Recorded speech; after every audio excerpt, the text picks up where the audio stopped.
Hi, and welcome to another Makers Monday. Before we start with the interview this week, I just want to say thank you to everyone who supported Australia during this bushfire crisis.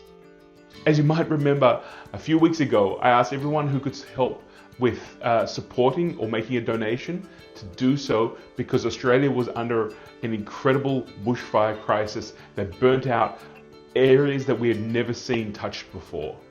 In fact, the fires are still going on today, but the good news is they're under control. It's kind of phenomenal to think that these fires started in September and they're going on towards the end of January 2020. Unfortunately, a lot of people's lives have been touched and we've lost literally 1 million wildlife in this incredible fire. It's going to take a little bit of time for Australia to bounce back. And again, I'm just going to ask if you have the facility and the means to, we really need some help. So I'm going to put some links below and allow you to be generous if you are able to and help us get back on our feet. Luckily, the people I knew who were affected personally are safe and we were able to save some of their personal belongings. But as I was mentioning before, they're going to have to start from scratch. So this really is a crisis that's going to be going on for a little while longer. And you know, while the danger hopefully is almost over, the effects of this is going to go on for quite a while. On to some better news. This week we're speaking to Dominic Kelly, who is a maker in the UK, and he works as a stage technician or a production carpenter on a number of different productions. This is something that I really enjoy, and in fact I started my maker journey in the film industry speaking to people like Dominic. Whether they were set designers or prop builders, I found it fascinating how they created something out of nothing and were able to create an experience that translated not only for the people who were physically in the area, but also those who were watching these productions, whether it be live or on film. We here in Makers Monday have worked really hard to get the program back on tracks with everything that's going on, and we really would love for you to subscribe. So if you get a chance, hit that subscribe button and that bell icon, because we love to be able to share other people's stories with you and also hear how that inspires you. Dominic, I would love for you to introduce yourself now and tell us a little bit about how you see yourself as a maker. Hi there, my name is Dominic Kelly. I go by the name of Sneak Dante on Instagram and YouTube. I have a Facebook page, Sneak Dante Stealth Inferno. I define myself as a maker specialising in theatrical carpentry, and I've just started blacksmithing. Blacksmithing is such a great skill to explore.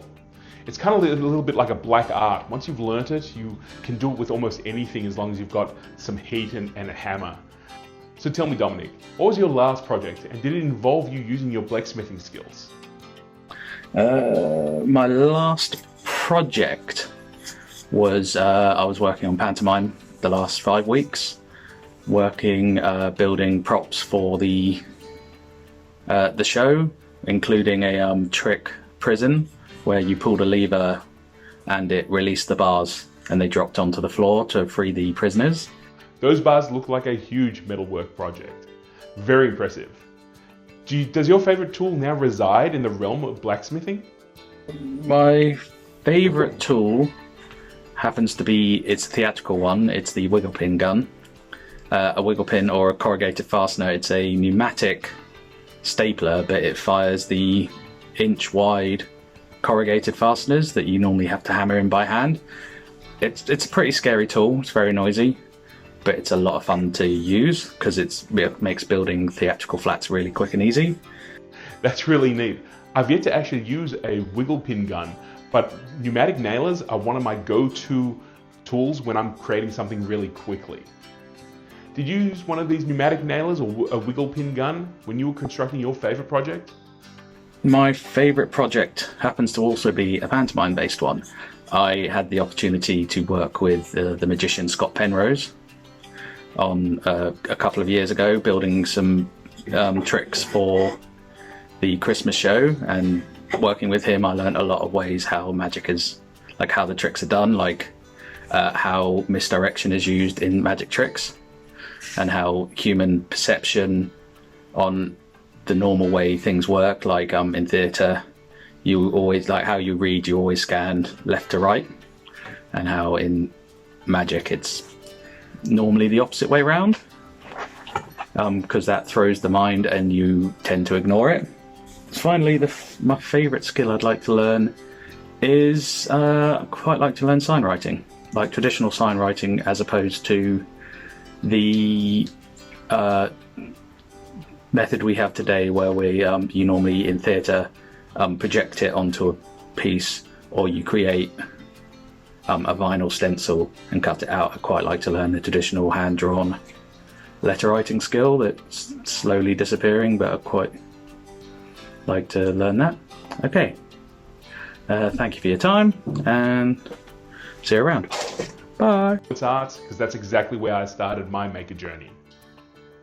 Thank you so much, and I can't wait to see and hear about the other projects you work on. If you're a maker yourself and you would like to share your journey, as I've said many times before, I really believe that everyone can find an audience. And not only that, we would love to be able to be part of that journey and introduce you to a wider maker audience. Please feel free to get in touch, and I would love to be able to assist you and tell and share your story to the wider audience here on YouTube. If this is your first time to Makers Monday, I'd love for you to hit that subscribe button and that bell icon, and even give us a thumbs up if you liked what you heard today. You know, it's all about inspiration and seeing what other people are doing, so I hope you get your hands dirty with some of the inspiration that Dominic has shared with us today. Guys, I'm going to leave you here right now as we prepare for the next maker next week, and I wish you all a very safe and creative week. We'll see you really soon.